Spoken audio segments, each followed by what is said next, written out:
Ben ritrovati dalla redazione. Dopo i recenti casi di Wärtsilä, Tirso e Flex, su Trieste si abbatte una nuova crisi con altri 200 posti di lavoro a rischio. Questa volta tocca U-Blox di Sgonico. La multinazionale svizzera delle telecomunicazioni ha ufficializzato la decisione di dismettere il ramo internazionale della telefonia cellulare, una decisione che a Trieste comporterà il licenziamento di tutti i 197 dipendenti attivi non nella produzione ma nell'ambito ricerca e sviluppo. La strategia del gruppo U-Blox è contenuta in una comunicazione ufficiale in cui l'azienda annuncia la decisione strategica di eliminare gradualmente la telefonia cellulare.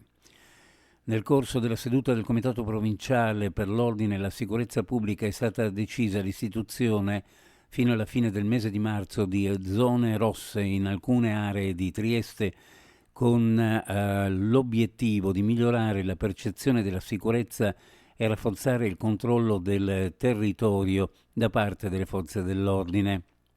Quello delle zone rosse è uno strumento che il ministro dell'Interno Matteo Piantedosi ha messo a disposizione delle prefetture per intervenire nelle zone maggiormente esposte a fenomeni di criminalità diffusa. Cambiamo argomento. Nave straniera sorpresa per 3 volte in condizioni non idonee alla navigazione in termini di sicurezza ed ora bandita per 3 mesi in tutti i porti italiani dell'Unione Europea e tutti quelli che hanno sottoscritto l'apposito Memorandum of Understanding di Parigi dell'82 sui controlli della sicurezza della navigazione.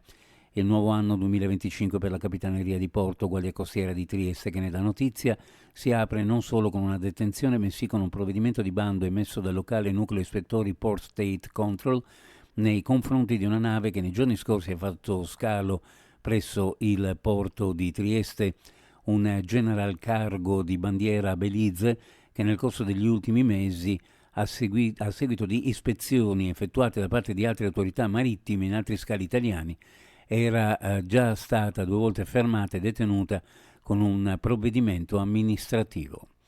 2 milioni di euro sono una cifra da capogiro nei confronti soprattutto con le cifre che abitualmente si possono vincere acquistando un gratta e vinci. La vincita è avvenuta nel capoluogo del Friuli Venezia Giulia, al bar sportivo di Via dell'Istria 8 Barré, 2 milioni vinti grazie ad una spesa di 10 euro.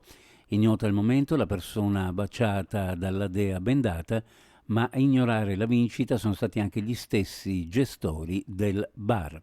Uno sguardo alle previsioni meteorologiche per la giornata odierna: cielo in genere sereno poco nuvoloso, nel Tarvisiano maggiore nuvolosità, sulla costa e sulle zone orientali borda moderata sostenuta, specie sul Carso e a Trieste, dove potranno esserci raffiche forti. In quota vento moderato da nord-est, temperature minime in pianura fra -2 e +1, massime fra 10 e 12 gradi, sulla costa minime fra 3 e 6, le massime fra 8 e 10 gradi centigradi.